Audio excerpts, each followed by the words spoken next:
সম্প্রতি কাশ্মীরের পেহেলগাঁওয়ে সন্ত্রাসী হামলার জেরে ভারত ও পাকিস্তানের মধ্যে ব্যাপক সংঘর্ষ বেঁধে যায়। ভারত যে সময় পাকিস্তানের বিরুদ্ধে অপারেশন সিঁদুর পরিচালনা করেন, এবার এই নাম নিয়েই সরগরম হয়ে উঠেছে ভারতের রাজনীতি।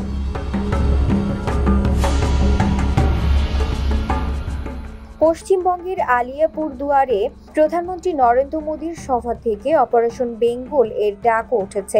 এই নিয়ে মোদীকে তীব্র কটাক্ষ করেছেন রাজ্যটির মুখ্যমন্ত্রী মমতা ব্যানার্জি। তিনি বলেন, প্রত্যেক মহিলার সম্মান আছে, স্বামীর থেকে সিঁদুর গ্রহণ করেন তারা।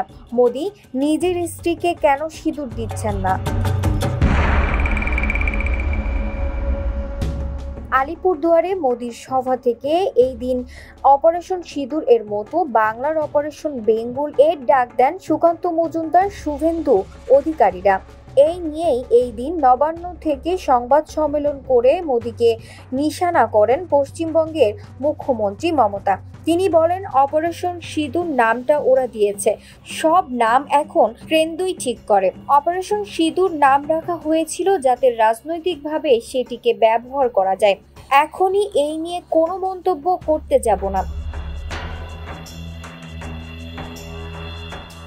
এরপরেই মোদীকে কটাক্ষ করে মমতা বলেন, মনে রাখবেন প্রত্যেক মহিলার সম্মান আছে, তারা স্বামীর থেকে সিঁদুর গ্রহণ করে। কিন্তু প্রধানমন্ত্রী এমনভাবে কথা বলেছেন, আপনি সকলের স্বামী নন, সবার আগে নিজের স্ত্রীকে কোনো সিঁদুর দিচ্ছেন না। অত্যন্ত দুঃখের সঙ্গে একথা বলতে হচ্ছে। এসবে যাওয়া উচিত নয়, কিন্তু আপনি বাধ্য করছেন।